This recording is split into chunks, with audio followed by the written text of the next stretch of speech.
Halo, selamat datang di channel Kaonime, channel yang membahas tentang alur cerita manga dan manhwa. Tak usah berlama-lama lagi, langsung saja kita mulai pembahasannya. Gaspol. Pada pembahasan kali ini kita akan melanjutkan pembahasan dari manhwa The Northern Blade part yang ke-13, dimana di part sebelumnya kita telah disuguhkan pertarungan yang epik dari Jin melawan Raja Pedang. Dan akhirnya Jin keluar menjadi pemenang pada pertarungan tersebut.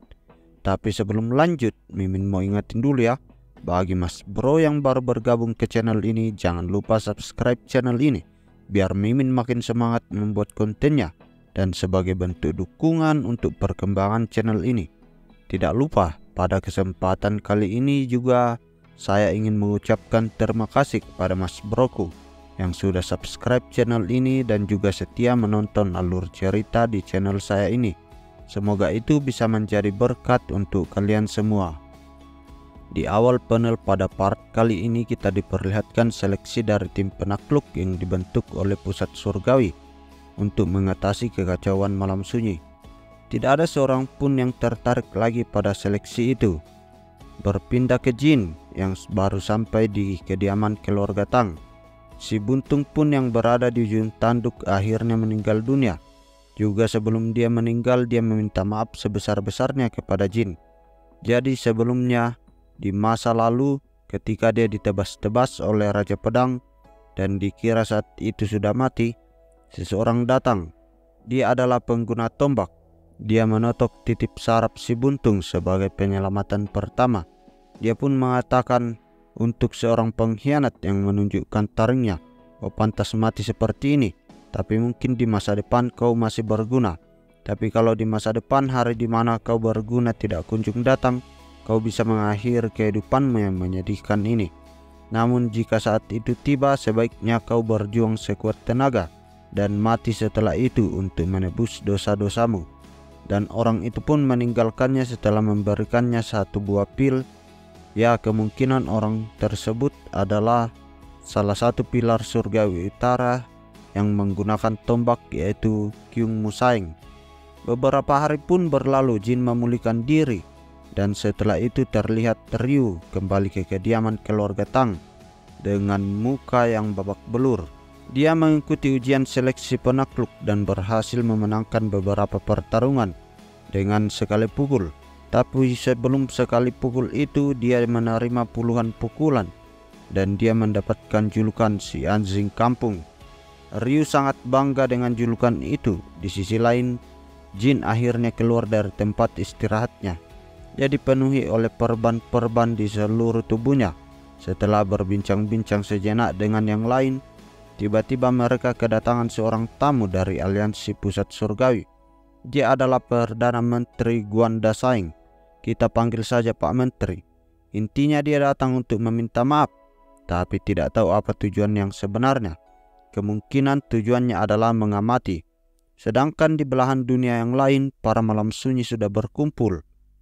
4 raja iblis terlihat berlutut di hadapan seorang kakek tua yang terlihat lembek. Orang itu adalah ketua dari malam sunyi. Si kakek itu mengatakan, "Kalian sudah menyiapkan tubuh baru untukku, bukan? Setelah ritual bersiaplah, kita akan menyerang dataran utama." Di sisi lain terlihat salah satu dari 9 langit yang bernama Sage Geokyeop. Kita sebut saja Sage. Dia mengatakan sembari melihat keluar jendela dari gedung utama pusat surgawi. Padahal dia adalah salah satu pedang yang kuakui. Namun tiba-tiba sosok nenek-nenek yang sebelumnya pernah ngobrol dengan Jin dan minum sake bersama muncul di sana. Si nenek itu meminta sake embun kepada si Sage. Ya, nenek itu adalah teman lama dari si Sage dan sepertinya sebelumnya mereka setara. Si Sage bilang, "Apa kau mau menentang kami?" Si nenek bilang, "Yang benar saja. Mana mungkin aku mengubah aliran sendirian." Si Sage kembali mengatakan, "Kalau kau ingin mendekat, ya silakan, tapi kuharap kau tidak mengganggu kami." Perkataan itu menandakan bahwa si nenek ini suka menyendiri dan tidak bersama lagi dengan 9 langit. Namun demikian bagi si Sage, nenek itu masihlah teman lamanya yang berharga. Setelah perbincangan pendek, si nenek pun pergi dan berterima kasih untuk sakenya. Di sisi lain, seleksi dari penakluk masih berlanjut dan Ryu kali ini dikalahkan. Jin menonton pertarungan ini dan secara tidak sengaja dia bertemu dengan Ketua Yong. Wah, sudah cukup lama ya. Aku melihat pertarunganmu sebelumnya. Seluruh tubuhku jadi dingin. Itu makin meyakinkanku kalau jangan pernah menjadikanmu musuh. Tapi apa kau tidak terlalu cepat memperlihatkan taringmu? Tetaplah berhati-hati. Tidak ada salahnya berhati-hati, kata si Ketua Yong. Setelah perbincangan sejenak dengan Jin, dia pun pamit. Tidak lama berselang, sang MC pertandingan mengatakan, ya, kita sambut kehadiran dari pelindung pusat surgawi, 9 langit. Mendengarkan itu, Jin menatap tajam mereka dengan tatapan yang marah. Mereka mulai memperkenalkan diri. Ada Master Bu Leong dari kuil Shaolin, yang kedua Sage Jeokyeop, ketua dari sekte udang, dan juga ada setan merah dari surga yang hancur, Sim Won Lee. Dia adalah ayah dari Kak Sim. 3 dari 9 langit berada di depan Jin. Melihat mereka yang berdiri di depannya membuat Jin mengingat momen ketika mereka semua menuduh ayahnya dan membuat ayahnya mati. Jin sangat marah, dalang dari kehancuran sektenya berada di depannya. Namun tiba-tiba seseorang mengatakan, kau sudah menahannya dengan baik, nak. Si nenek datang dari sampingnya. Jin mengatakan, setelah aku ingat-ingat memang kau sangat familiar. Sekarang aku ingat dengan jelas kau adalah Master Badai, salah satu dari 9 langit, Neong Gun Hui, dan kau ada pada saat kejadian itu. Kau bersembunyi di sekitarku hanya untuk mengatakan itu. Sang Master Badai mengatakan, aku meminta maaf kepadamu. Yang bisa kukatakan saat ini hanyalah permintaan maaf. Jin Muon, aku tidak akan menghentikanmu untuk melawan pusat surgawi. Meski kau membunuhku atas hukuman dosaku, aku akan menerimanya dengan lapang dada. Aku tahu kamu memiliki kekuatan untuk itu, tapi sekarang bukanlah waktunya. Kau masih terlalu lemah untuk melawan dunia. Renungkanlah perkataanku. Sekali lagi aku minta maaf kepadamu, anak sang tembok utara. Dan si nenek pun pergi. Di tempat yang berbeda, Chung In berada di markas Asura berkepala 2. Dia sebelumnya diminta oleh Jin untuk mencari tahu informasi tentang mereka. Namun tiba-tiba seseorang berada di sampingnya. Dia adalah anak dari tinju iblis, Jo Eun Kyung, dan pemilik teknik iblis. Chung In pun kaget. Lanjut kepada pertarungan final untuk memilih pemimpin dari regu penakluk. Orang terakhir akan melawan Kak Sim, dan siapa yang menang maka dia akan menjadi pemimpin dari tim penakluk. Kak Sim pun akhirnya bisa menang karena senjatanya merupakan senjata cambuk yang tidak diprediksi oleh lawannya. Beralih ke suatu ruangan di aliansi pusat surgawi, Om Musang menghadap kepala penyidik khusus, atau lebih tepatnya ketuanya. Si ketua penyidik sangat marah dengan Om Musang, tapi Om Musang cuma bilang, sekarang keadaannya sudah berbeda. Aku sedang melayani seseorang, sedangkan kalau berbicara soal pekerjaanku, aku selalu melakukannya dengan yang seharusnya. Setelah itu Om Musang pergi, dan sebelum dia pergi dia mengambil informasi sebisa mungkin sebelum meninggalkan pusat informasi, karena sepertinya ini kali terakhir dia bisa ke sini. Dan saat ini Chung In sedang berlari dari kejaran kelompok dari Jo Eun. Dia sekarat dan terus berlari terkatung-katung. Mereka mengejar Chung In, berusaha lari dan lari sampai anjingnya bernama Tana membantunya. Tentunya Chung In sangat takut anjingnya kenapa-kenapa, karena anjingnya adalah salah satu teman berharga baginya. Sedangkan burung gagaknya secepat mungkin menuju ke tempat Jin. Jin langsung tahu kalau Chung In sedang dalam masalah. Ketika Chung In hampir dihabisi oleh kelompok Jo Eun, dia datang menebas 2 kepala dari mereka. Jin mengatakan kepada Jo Eun, kau benar-benar terkait dengan Asura berkepala 2 ya? Jo Eun pun mengatakan, jadi kau yang menyuruhnya ya?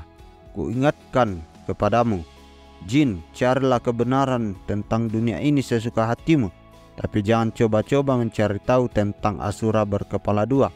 Kalau tidak, bukan hanya dirimu dalam bahaya, tapi semua orang yang ada di dekatmu juga. Aku benar-benar tidak ingin menjadi musuhmu. Ini nasihat terakhirku untuk adikku tercinta. dan kau harus segera merawatnya karena aku baru pertama kali melihat orang yang masih bisa berlari setelah terkena jarum itu. Harusnya dia sudah mati dengan kesakitan yang luar biasa." Setelah itu Jin langsung membawa Chung In ke kediaman keluarga Tang dan memberikan perawatan intensif. Jin merenungkan diri karena dirinya Chung In jadi seperti ini karena Jin meminta Chung In untuk mencari tahu tentang Asura berkepala dua. Tidak lama pemimpin wilayah Bulan Hitam datang ingin melihat keadaan Chung In, dan Jin meminta maaf kepadanya dengan sepenuh hati atas apa yang terjadi. Ya, walaupun pemimpin tertinggi Bulan Hitam sendiri yang memerintahkannya untuk membantu Jin, apapun yang diminta, dan Chung In sendiri pula yang memang bertekad untuk membantu Jin. Apapun itu, ternyata di tempat lain hal yang tidak disangka terjadi. Si penyihir malam putih atau Hanseol sedang bentrok dengan sekte Kunlun, dan sekte Kunlun pun meminta bantuan dengan sekte lainnya. Namun hasilnya kedua sekte itu dibantai oleh Hanseol seorang diri. Hanseol bilang, "Aku baik kepada temanku dan aku akan menjadi penyihir malam putih bagi musuhku. Kalian yang menyerangku duluan, apa aku harus berdiam diri dan membiarkan dibunuh?" Tentu tidak. Kabar itu sampai ke tempat Dam Socheon. Dam Socheon dengan keadilannya yang luar biasa langsung melesat ke tempat Hanseol.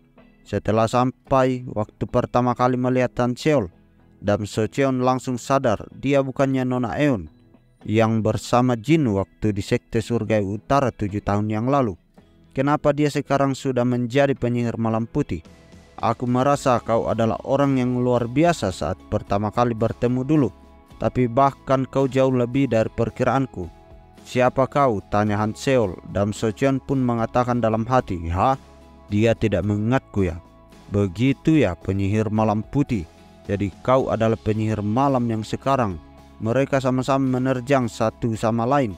Tubrukan serangan yang begitu kuat menyebabkan ledakan yang dahsyat pula. Dam Socheon yang langsung mengeluarkan skill bernama Divine Light Maneuver, Triple Light Rotation Strike. Tapi dengan cepat Hanseol berhasil menghindarinya dan memberikan serangan counter ke arah bahu Dam Socheon. Tapi serangan itu tidak cukup dalam untuk membuat Dam Socheon mundur. Lalu Dam Socheon melanjutkan dengan serangan Justice Punch. Sebuah pukulan kuat langsung menghujam muka Hanseol. Di sisi lain, di kediaman keluarga Tang, Om Musang berlari untuk menyampaikan berita ini kepada Jin. Om Musang langsung membisikkan tentang Hanseol yang membantai 2 sekte di dekat provinsi Hubei. Sosok penyihir ini memiliki kulit putih, rambut putih, dan 2 cakram. Kurasa dia adalah... Mata Jin terbuka lebar ketika mendengarkan kabar itu dari Om Musang. Dia langsung melesat dengan kecepatan yang luar biasa, walaupun dengan tubuh yang masih terluka. Kita lanjutkan pertarungan antara Dam Socheon dan Hanseol. Setelah Dam Socheon memberikan pukulan telak ke arah wajah Hanseol, dia langsung membantingnya. Tapi Hanseol langsung berdiri dan memberikan serangan telapak tangan bernama Silver Chaos. Serangan itu berhasil ditahan sepenuhnya oleh Dam Socheon. Tapi ternyata serangan dari penyihir malam putih tidak berhenti di situ. Hanseol mengeluarkan skill besar bernama Great Twilight Chakram. Melihat serangan tersebut mengarah kepadanya, Dam Socheon mengatakan, "Inilah kekuatan dari salah satu Raja Iblis Malam Sunyi yang sekarang mengesankan. Kau memang harus sekuat ini agar aku dapat mengeluarkan seluruh kekuatanku untuk melawanmu." Di sisi lain, Dam Socheon juga mengeluarkan skill besar bernama Divine Fist Armor. Benturan serangan itu menggetarkan seluruh dataran di sekitar sana. Dam Socheon menangkap cakramnya, tapi serangan tidak berhenti sampai di situ. Mereka terus saling menyerang dengan kekuatan penuh, sampai serangan mereka berhenti ketika sebuah pedang besar tertancap di tubuh Hanseol. Itu adalah pedang yang dilemparkan oleh salah satu yang berhasil selamat dari pembantaian Hanseol sebelumnya. Sebenarnya dia sendiri kaget lemparan itu bisa mengenai Hanseol. Dam Socheon sangat marah. Dia mengatakan, "Apa yang kau pikirkan, sialan? Kau mencemari pertarungan yang adil dan jujur ini." Belum sempat orang itu menjawab, kepalanya sudah putus oleh cakram. Dam Socheon menangkap tangan Hanseol sembari mengatakan, "Sial, aku tidak ingin ini terjadi. tapi aku ingin kau berhenti membunuh orang-orang." Beberapa detik kemudian jin sudah ada di antara mereka berdua. Jin mengatakan kepada Dam Socheon, "Apa kamu bisa melepaskan tanganmu darinya?" Dan ternyata sebelum sampai ke tempat mereka, Om Seo Musang sudah memerintahkan tim terbaik untuk mengelilingi area sekitar dan memastikan tidak ada musuh di sekitar sini. Melihat jin, Dam Socheon langsung melepaskan tangannya.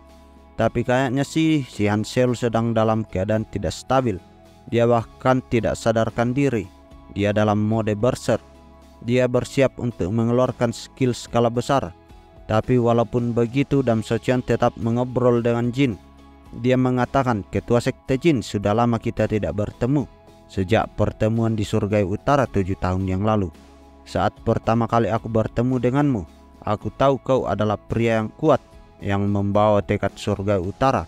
Dan aku benar-benar berapi-api ketika kau mengungkapkan jati dirimu yang sebenarnya. Namun orang yang bersamamu saat di Surgai Utara dulu, kenapa sekarang muncul sebagai penyihir malam putih?" tanya Dam Socheon dengan raut muka yang cukup serius. Jin berusaha menjelaskan cepat dan padat. Intinya Jin dulu tidak tahu kalau Han Seol adalah penyihir malam putih, dan hari demi hari dia menghabiskan waktu bersama sebagai teman berharga di saat kesepian berat dulu. Dan aku baru bertemu dengannya sekarang setelah 7 tahun yang lalu. Dam Socheon percaya dengan ucapan jin. Dia mengatakan, "Aku tahu kau adalah pria yang hebat, yang tidak mungkin berbohong. Ya, kamu pasti sangat terkejut, bukan? Tapi dia adalah penyihir malam putih yang mencabut banyak nyawa dan musuh besar bagi aliansi pusat surgawi juga Surgawi Utara. Juga aku mohon serahkan dia kepadaku. Aku bersumpah dengan namaku kalau dia tidak akan mati." Tapi jin menolaknya. Dalam situasi itu Dam Socheon kembali mengatakan, "Ketua Sekte Jin, kau baru saja menghapus kesalahpahaman Surgawi Utara belum lama ini. Meski aku tahu kamu punya situasimu sendiri, tapi kalau kalian terlibat dengan malam sunyi, akan ada banyak masalah yang menantimu kalau terus melanjutkan ini," kata Dam Socheon. Tapi jin tetap bersikuku. Akhirnya pembicaraan mereka tidak menghasilkan titik temu. Dan dalam situasi itu pun Dam Socheon mengatakan, "Aku harus memaksamu," dan dia mengeluarkan teknik dahsyat. Sedangkan jin pun mengeluarkan pedang dari sarungnya. Serangan mereka saling membentur dahsyat. Dam Socheon melanjutkan dengan sebuah teknik tendangan. Tapi tendangannya berhenti ketika melihat jin tidak konsen bertarung. Perhatiannya tertuju ke arah Han Seol yang sedang mengeluarkan skill skala besar. Tanpa sadar sampai akhirnya Dam Socheon mengatakan, "Cinta ya?" Dia mengingat sosok Hugh. "Baiklah, aku Dam Socheon telah menerima misi memburu penyihir malam putih dan aku bertarung dengannya. Tapi akhirnya dia berhasil melarikan diri dan aku kehilangan dirinya. Aku berusaha mengejarnya tapi kehilangan jejaknya. Jadi aku berhenti mengejarnya." Dam Socheon mengatakan itu sambil berbalik badan dan pergi. "Jika insiden lain terjadi karena penyihir malam putih setelah ini, bahkan jika kamu memohon Ketua Jin, itu akan sia-sia. Kuharap kamu tidak mengecewakan kepercayaanku, Ketua Jin." Dam Socheon pun menambahkan, "Tolong hentikan amukannya terlebih dahulu, Jin." Jin menundukkan kepalanya dan mengatakan terima kasih. Jin menuju ke tempat Han Seol. Sebuah skill besar sedang dikeluarkan dan Jin masuk ke dalamnya. Ketika masuk, tubuhnya tercabik-cabik, tapi dia tetap maju. Sebuah skill besar bernama Silver Light of Ice Crystal dikeluarkan oleh Han Seol, tetapi Jin terus maju, berusaha hingga meraih Han Seol, lalu akhirnya dia memeluknya. Ketika dipeluk, seluruh ingatan tentang Jin seketika langsung kembali. Baik kucuran air mancur masuk ke dalam pikirannya. Air mata mulai keluar dan dia mengatakan, "Muwon." Skill Silver Light pun hancur. "Aku merindukanmu." Han Seol pun menjawab, "Apa yang terjadi? Kenapa kau ada di sini? Dan apa aku melukaimu?" "Maafkan aku," kata Han Seol sembari menangis. Belum sempat menikmati momen pertemuan mereka, cakram Han Seol bergerak sendiri. Han Seol mengatakan, "Bukan aku yang melakukannya dan tubuhku tidak mendengarkanku." Muwon tahu ada yang tidak beres dengan cakram tersebut. Dia menebas cakram-cakram itu. Di saat pandangan Jin teralihkan, Sesuatu mengarah ke tempat Han Seol dan meledak. Puluhan jarum menancap di tubuhnya dan seseorang muncul dari semak-semak. Dia adalah Saryung, bawahan terpercaya dari Han Seol. Namun begitu Om Seo Musang langsung siap dan menendang Saryung. Om Musang bilang, "Sialan, aku sama sekali tidak merasakan kehadirannya. Dia pasti Master of Steel." Saryung yang berteriak, "Kenapa Nona? Pemimpin muda, kenapa kau melakukan ini? Sang penyihir malam putih tidak boleh memiliki emosi. Kau adalah penyihir bagi musuh-musuhmu dan menjadi senjata mematikan untuk membunuh. Selama 7 tahun aku sudah melakukan banyak hal dengan Chaos of Mind agar menghapus seluruh ingatanmu yang tidak berguna darimu, lalu menggunakan Silver Lake of Ice Crystal untuk menyingkirkan emosimu, juga dengan Cakra Moonlight untuk menambah kegilaanmu. Tapi semua itu akhirnya sia-sia. Kau adalah kegagalan. Kau adalah produk gagal, tidak berguna," kata Saryung. Jin pun mengatakan, "Apa yang kamu katakan? Jadi begitu, kalian menggunakan Han Seol dan mencuci pikirannya sehingga dia tidak bisa mengendalikan dirinya." Saryung pun mengeluarkan air mata. "Apa yang kau lakukan? Kau malah mencintai ketua sekte Surgawi Utara yang merupakan musuh terbesar malam sunyi. Kau membuatku harus melakukan ini. Master memberikan perintah untuk mengeksekusimu dan dia sudah lama mencurigaimu. Kami akan mencari wadah baru untuk mengembangkannya." Seluruh tubuh dan urat-urat Han Seol mulai tercabik-cabik. Dia mengeluarkan banyak darah. Itu adalah jarum Asure yang akan menciptakan reaksi fatal bagi pengguna Silver Chaos. Darah dalam dirinya akan mengamuk dan nanti akan berakhir dengan kematian. Saryung pun pergi dengan teknik ninjanya dan mengucapkan selamat tinggal. Dia pun menghilang tanpa jejak. Jin dan Om Musang tiba di paviliun keluarga Tang. Dia menggendong Han Seol. Semua orang panik melihat keadaan ini, terutama ahli strategi sarjana 3 pikiran yang mengatakan, "Apa yang kau lakukan? Bukankah dia penyihir malam putih? Kenapa kau membawanya kemari? Kau tahu apa yang akan terjadi jika ini tersebar. Kita akan kehilangan harapan. Kita akan kembali dalam kehidupan bersekongkol dengan malam sunyi." Jin terlihat tidak fokus dan hanya mengulang perkataannya yang sama, "Aku akan mengurus semuanya." Dia terlihat begitu linglung. Sarjana gila pun mengatakan kepada Om Seo Musang, "Kau adalah pengawalnya, kenapa membiarkan hal ini?" Seo Musang hanya menjawab, "Apa yang aku bisa lakukan?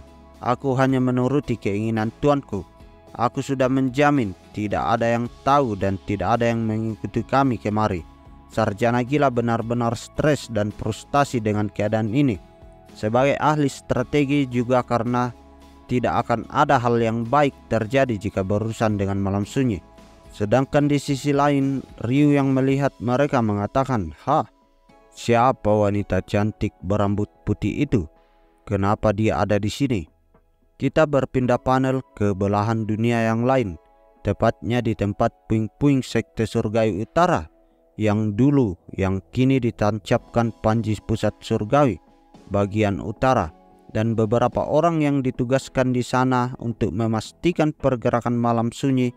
Mereka penuh dengan kelengahan karena berpikir tidak akan ada apapun yang terjadi. Namun saat mereka lengah, ribuan pasukan menyerang dengan sebuah skill besar dari salah satu Raja Iblis Malam Sunyi.